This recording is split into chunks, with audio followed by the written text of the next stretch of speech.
Welcome back. A hallmark of news coverage in the post-9/11 era has been the global media's fixation on images of Muslims as extremist, angry, violent. That's what audiences tend to be fed, whether the Muslims being depicted are victims, aggressors, or both. However, now Islamic preachers are turning to electronic media, particularly television, to present a different image of themselves and their religion. The Listening Post's Salah Qadar now on the new generation of Islamic television preachers. It's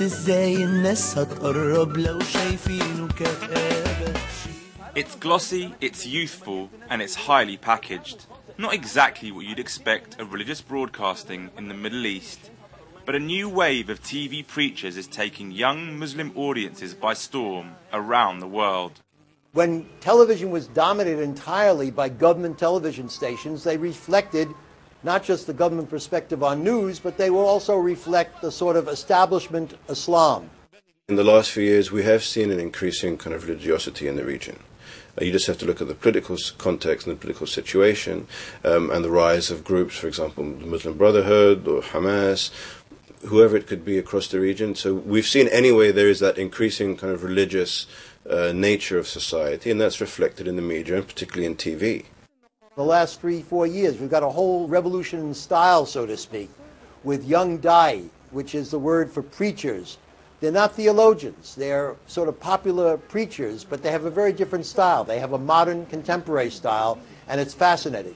Television, especially the age of satellite, has ended the monopoly of governments over the communication of ideas. It has forced governments to compete with NGOs, with independent personalities, in giving religion a platform on television. There are no fewer than 27 satellite channels in the Middle East dedicated to religious programming. That's up from just 5 2 years ago. Shows like The Right Way and The Call for Coexistence are aimed at young and educated audiences. The rise in the number of people communicating religious ideas or religious messages from the TV screen is a natural expression of transformation within society itself. Arab societies, Muslim societies in general, have become more Islamic over the passage of times. And this is what people want to hear.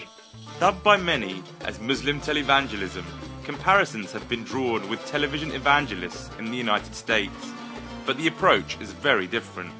So much of televangelism in America is basically to tell people that it's okay with God to go out and make a lot of money. I mean, it's almost crassly materialistic. It's certainly not spiritual. Whereas when you watch these young preachers, they're either relating stories that connect with the prophets, stories that have a spiritual dimension, an ethical dimension. This is a very different phenomenon. They are mostly interested in communicating an idea, in teaching, in enlightening. They don't usually represent lobbies. They're not interested in raising funds for a mosque or for a church, as in the American case. And I think they seek more clearly to influence social conduct. Whether it be Amr Khalid, Mu'izz Mas'ud, or any of the other new faces that are developing such a cult following, their media productions are addressing a need in the Muslim youth the world over.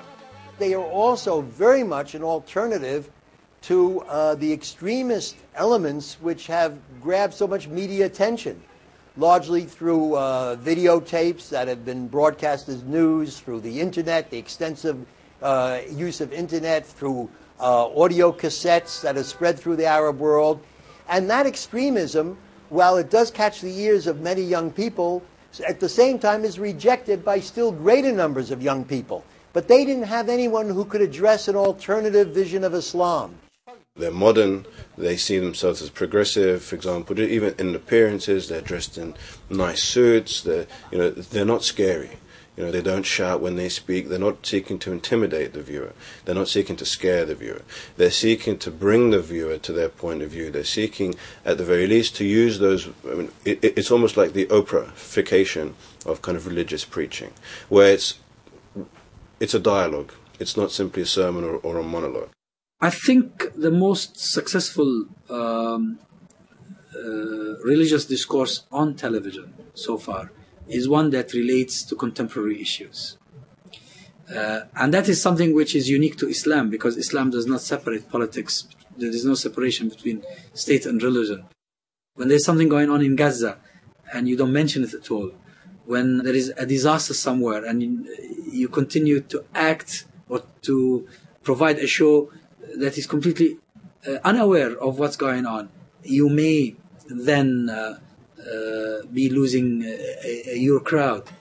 Mu'izz Mas'ud, for example, devoted a whole broadcast to a conference in Denmark seeking reconciliation and understanding between religions. You wouldn't be here if you believed that nothing can be true and that there is something beautiful, one way or the other. One in particular has himself a background in communications and advertising and public relations. Another one is a producer of television. So they're at home. These young preachers are at home in the same modernizing, globalizing Arab milieu, work milieu as their audience. And they meet a need. In the past, a preacher or a cleric would preach to his flock when they came to the mosque on Friday, with kind of Friday prayers. Now he's able to take that 24 hours a day, 7 days a week, globally, through the internet, through TV, through these kind of vehicles of mass media. They are able to communicate their message to a global audience. More Global Village Voices now on religion and TV. Satellite television has given tele-preachers a platform that was unimaginable in the past. Both Amr Khalid and Mu'izz Mas'ud are a new breed of speakers on Islam that do not have religious authority. Neither are from Al-Azhar and probably would not have had this opportunity if it was not for such a medium. Interestingly, there are more and more of these type of tele-preachers on TV. There's a preacher for every person.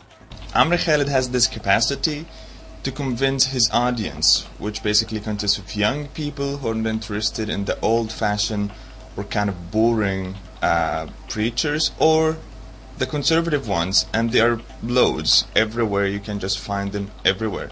And definitely media plays a really, really important main role in delivering this message.